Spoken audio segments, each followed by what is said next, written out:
I'm standing here in the tent where the IDF has collected weapons and equipment that were used by Hamas and Islamic Jihad terrorists in the October 7th attack. And I'm going to go through these weapons now and explain what they are, what they do, and how they were used. These are AK-47 rifles, Kalashnikovs, which are very popular on the black market. They are also very reliable in a variety of conditions. These are the rifles that were principally used by the Hamas terrorists in their attack. They use a round called the 7.62 round, which is very large and causes a lot of damage. Some of these are rusted, which happens to them only after use. Others are in better condition. These were recovered from terrorists or in places where terrorists had launched their attacks. On this side, we have a UAV, an unmanned aerial vehicle. This is a drone. This wasn't actually used in the October 7th attack, but it was recovered in Gaza and reassembled here. Next to it, we have the flags of different units within the Hamas organization. This banner actually says Al-Jihad al-Islamiyya, which is Islamic Jihad, but you can see both of these banners were carried into battle by terrorists who participated in the October 7th attacks. These are uniforms that were found on the bodies of terrorists or in their equipment bags, but weren't actually used. The terrorists were wearing green uniforms that were meant to mimic the Israeli uniforms, the IDF uniforms, so that people would not react, so that people would not notice the difference. Here's another unit flag. We'll come back to that in a minute. This is ammunition that was used. Again, we discussed the 7.62 round. There are some larger rounds here as well. Next, we get to one of the types of equipment that you've seen a lot of if you've watched the films of the attack.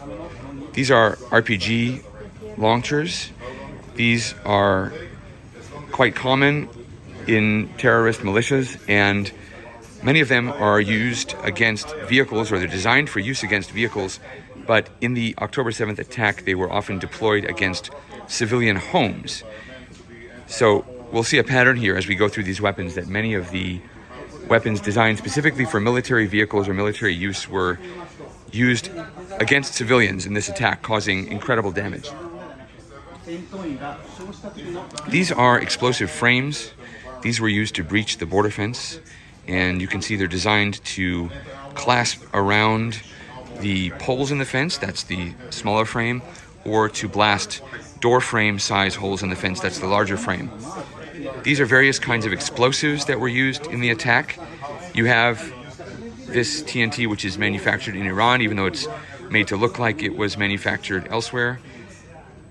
There is also some explosive material that is made in Gaza itself. That is what you see in these little black boxes. Those are homemade explosives, and the little red screw in the top is where the detonator would be placed. These are mortars. These are manufactured by weapons companies in Iran. They're actually similar to the mortars used by Israel as well. These are special rockets, and they cause an incredible amount of damage. The beige ones over there that you can see are manufactured by Iran.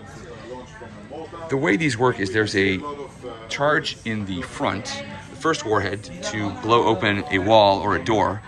And then there's a thermobaric charge in the middle of the rocket that causes an incredible intense amount of heat and pressure, and it basically burns anything inside a room. Again, these were used or designed to be used against military targets, but they were used against civilian homes, and many people were killed in their homes by rockets such as these.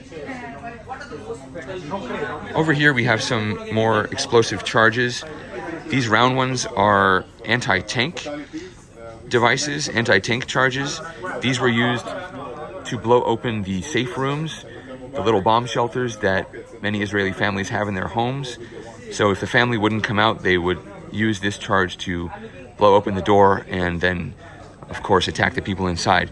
There are other explosives here. These are anti-personnel explosives, and the one on a tripod there is designed to fire ball bearings and shrapnel at waist to chest height. recovered many of those.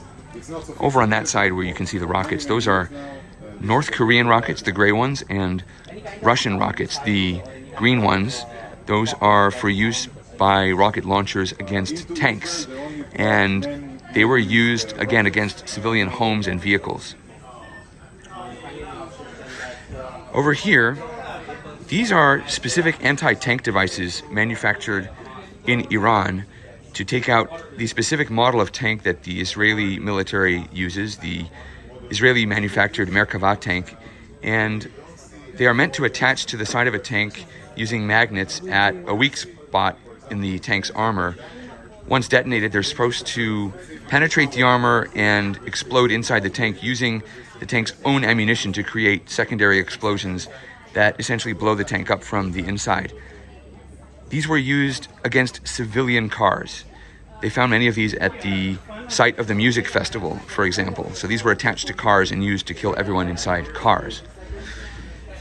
We saw before there were explosive frames. This is another kind of explosive frame. These are basically just garden hoses with detonators at one end attached with epoxy glue and filled with explosives. And these would be used to be put around anything you wanted to blow up that had some kind of an irregular shape.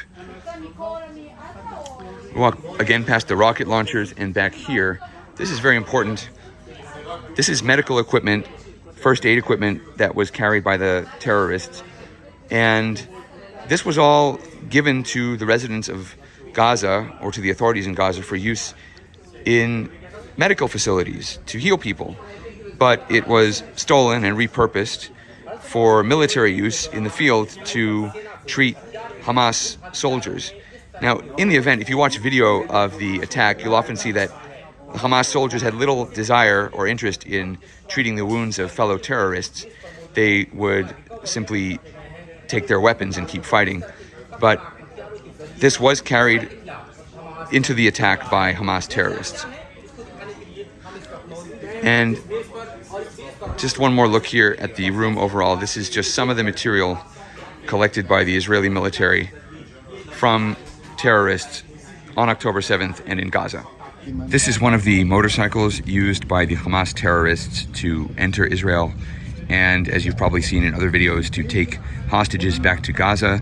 They have collected a couple of these, and some of them are damaged by bullets, as are these over here. These are the cars that were used by Hamas in their assault on Israel, and they're severely damaged, as you can see, by airstrikes and other munitions that the Israeli military ultimately used against them. But as you can see, some of them have bullet holes, some of them have blood stains inside. These were the vehicles that drove through the gaps in the fence where gunmen stood on the backs of the flatbeds and fired at Israeli civilians.